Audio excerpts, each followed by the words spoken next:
He she এগুলো হওয়ার পরেও ভার্বের সাথে এস ইএস আইএস যুক্ত হবে না, ঠিক না?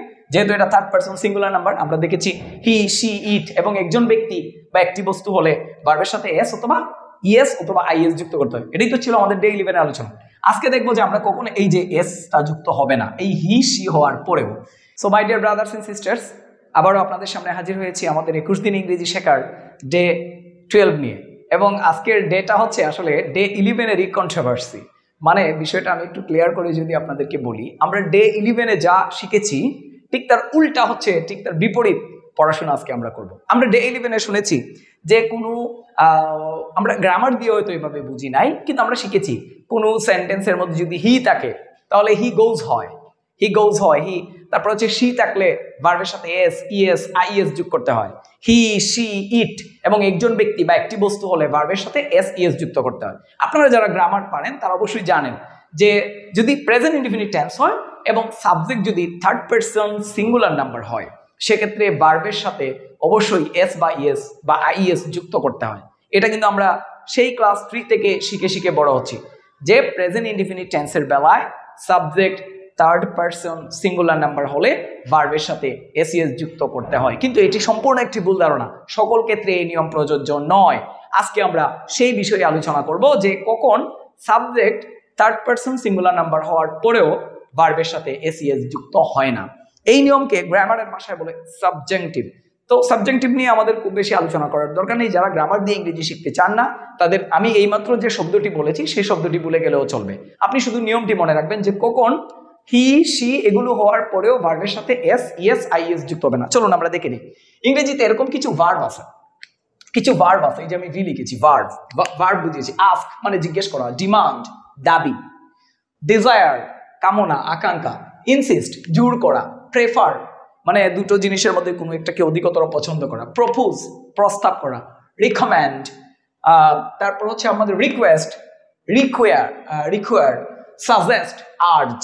এই যে ভার্বগুলো, এই ভার্বগুলো যদি কোনো একটি সেন্টেন্সের মধ্যে যদি থাকে এবং আপনি যদি দেখেন এই সেন্টেন্সের মধ্যে একটি দ্যাট আছে, শর্ত কি? এই যে ভার্বগুলো আমি লিখে দিয়েছি এখানে, এই ভার্বগুলো যদি কোনো সেন্টেন্সের মধ্যে থাকে এবং ওই সেন্টেন্সের মধ্যে যদি এই ভার্বগুলোর পরে ডিমান্ড হোক, ডিজায়ার হোক, সাজেস্ট হোক, আর্জ হোক, এগুলোর পরে একটা দ্যাট আছে, এই যে এভাবে আমরা যে লিখি দ্যাট, THAT দ্যাট, এই শব্দটা যদি থাকে তাহলে এরপরে যদি হি থাকে, দ্যাটের পরে হি হোক, শি হোক, একজন ব্যক্তি, একটি বস্তু হোক, আমরা ভার্বের সাথে আর এস ইএস যুক্ত করব না। কিন্তু আমরা নর্মালি কিন্তু শিখেছি কি? আমরা শিখেছি যে হি গোজ, শি প্লেজ, হি প্লেজ, এরকম কিন্তু ভার্বের সাথে আমরা দেখেছি হি প্লেজ ভার্বের সাথে এস কিভাবে যুক্ত করতে হয়। তারপরে আমি থামি বা আমি কি হবে, আমি থামিয়ে দেই বা আমি থামি, আই স্টপ, আর সে থামে, হি কি হওয়া উচিত রাফি ভাই? আমাদের ডে 11 অনুযায়ী হি স্টপ হবে না স্টপস হবে? বলেন তো ভাই। স্টপস হবে, ঠিক না? যেহেতু এটা থার্ড পারসন সিঙ্গুলার নাম্বার, আমরা দেখেছি হি শি ইট এবং একজন ব্যক্তি বা একটি বস্তু হলে ভার্বের সাথে এস অথবা ইএস অথবা আইএস যুক্ত করতে হয়। এটাই তো ছিল আমাদের ডে 11 আলোচনা।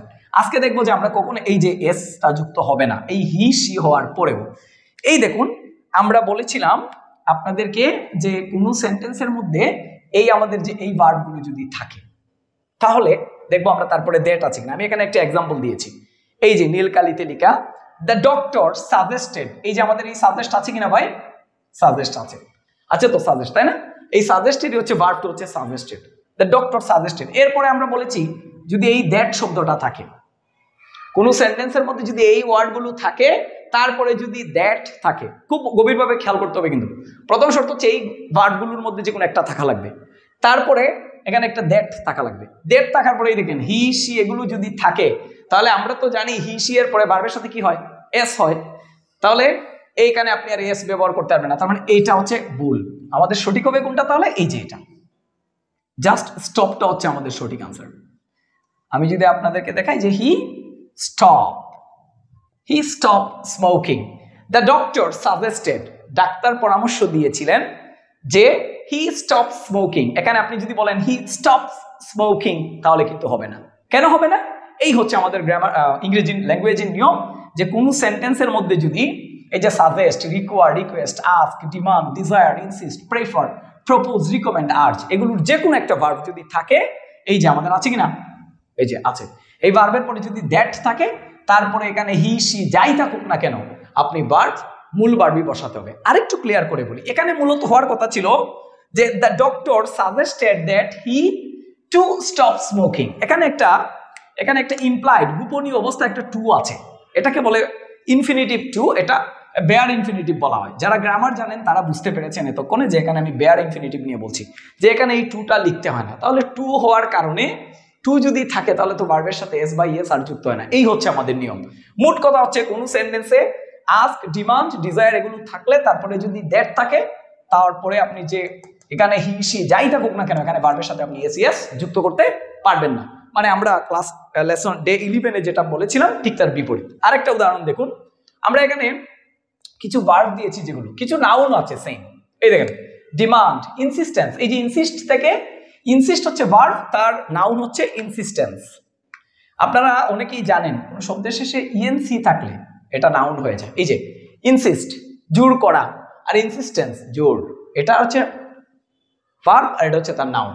এই যে প্রেফার, প্রেফারেন্স, প্রপোজ, প্রপোজাল, এটা হচ্ছে প্রপোজ মানে কাউকে প্রস্তাব দেয়া, আর এটা হচ্ছে প্রপোজাল একটা প্রস্তাব, এটা হচ্ছে নাউন, এটা হচ্ছে ভার্ব। রিকমেন্ড, রিকমেন্ডেশন, টিআই ওয়েন, শব্দের শেষে টিআই ওয়েন থাকলে এটা নাউন হয়। আচ্ছা, তারপরে এই যে রিকোয়েস্টের ভার্বও রিকোয়েস্ট, রিকোয়েস্টের নাউনও রিকোয়েস্ট। এই যে ডিমান্ড, এই ডিমান্ডের নাউনও হচ্ছে ডিমান্ড, এর ভার্বও হচ্ছে ডিমান্ড, এই দুইটা সেম। মানে ডিমান্ডের নাউনও হচ্ছে ডিমান্ড, যেমন ওয়াটার, ওয়াটারের নাউনও ওয়াটার, ওয়াটারের ভার্বও হচ্ছে ওয়াটার। এই যে এখানে এই যে demand, insistence, preference, proposal, recommendation, request, requirement, suggestion, এইগুলো যদি থাকে, মানে এগুলারই নাউনের রূপ। এই যে সাজেস্ট থেকে সাজেশন, রিকোয়ার থেকে রিকোয়ারমেন্ট, মানে এগুলারই নাউন আকারে আসছে আর কি।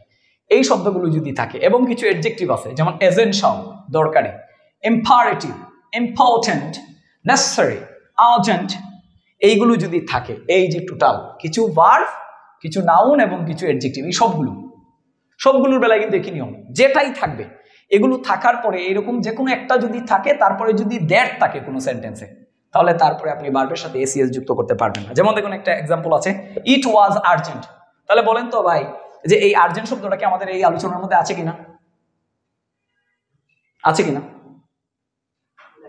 আছে তো। এই যে আর্জ, এই যে আর্জ, আর এই যে আর্জেরই হচ্ছে অ্যাডজেক্টিভ রূপ হচ্ছে আর্জেন্ট, ভার্ব হচ্ছে আর্জ, আর এটারই অ্যাডজেক্টিভ রূপ কি? অ্যাডজেক্টিভ রূপ হচ্ছে আর্জেন্ট। তাহলে আর্জেন্ট আছে, তাহলে দেখেন ইট ওয়াজ আর্জেন্ট। এখন আমরা দেখবো কি, এই যে এখানের মধ্যে তো শব্দগুলো থেকে পাইলাম আর্জেন্ট, এরপরে দ্যাট আছে কিনা, এই দেখেন আছে দ্যাট। এবার আছে শি, তো শি এর সাথে কি হয়?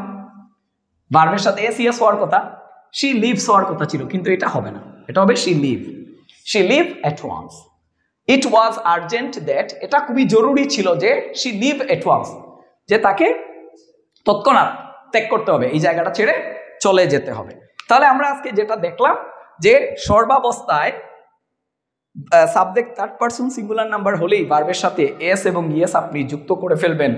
সব সময় এই নিয়মটি কিন্তু প্রযোজ্য নয়। আপনাকে মাথায় রাখতে হবে যে আমরা এখানে যে ভার্বগুলো দিয়েছি এগুলো একটু চোখ বুলিয়ে নেবেন, কয়েকবার দেখবেন। আস্ক, ডিমান্ড, ডিজায়ার, এগুলো যদি একটু কষ্ট করে মুখস্থ শিখে ফেলি আমরা, তাহলে আমাদের ভোকাবুলারিও কিন্তু এনরিচ হলো, সমৃদ্ধ হলো। এই যে ওয়ার্ডগুলো, এখানে কিছু ভার্ব, কিছু নাউন এবং কিছু অ্যাডজেক্টিভ, সবগুলোকেই তোমরা ওয়ার্ড বলতে পারি। এই ওয়ার্ডগুলো আমরা মুখস্থ করে ফেলবো, এবং এই ওয়ার্ডগুলোর পরে যদি কখনো দ্যাট থাকে, এটুকু মনে রাখবো, দ্যাটের পরে সাবজেক্ট যাই থাকুক কেন, হি সি ইট যাই থাকুক না কেন, আমরা ভার্বের সাথে এসিএস যুক্ত করব না। যদিও আমাদের ডে 11-এ আমরা শিখেছি সাধারণত এই হি সি ইট হলে ভার্বের সাথে এসিএস যুক্ত করতে, এই একটাই তার ব্যতিক্রমধর্মী নিয়ম। এই নিয়ম যখন চলে আসে তখন আমাদের পূর্ববর্তী ডে 11-এর যে নিয়ম ছিল ভার্বের সাথে এসিএস যুক্ত করা, এই নিয়মটি তখন বাতিল হয়ে যাবে। আশা করি আপনারা সবাই বুঝতে পেরেছেন। তারপরও কারো যদি বুঝতে কোনো অসুবিধা হয়, অবশ্যই আমাদের সাথে কমেন্ট সেকশনে যোগাযোগ করবেন, আমরা আপনাদেরকে এই ব্যাপারে আরো ডিটেইলস বলার চেষ্টা করব। আর অবশ্যই আমরা আপনাদের জন্য খুব শীঘ্রই ডে 13-এর লেসন, ইম্পর্টেন্ট লেসন নিয়ে আসবো। সে পর্যন্ত সবাই ভালো থাকবেন। Learn English, speak English.